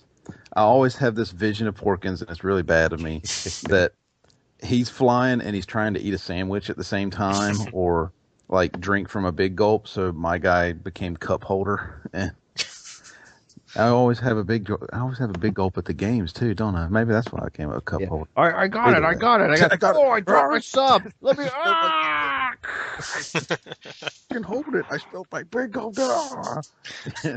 So, but yeah, that's all I had. But I thought it was interesting. I always like seeing what people come up with, whether it's going to be truly unique or just a, I'm Superman 2 sort of thing.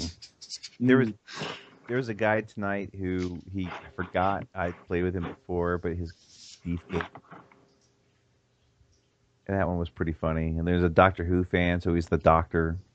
We just call him Doc. What was that first call sign? I think we missed that. Oh, that was the first one was Beefcake.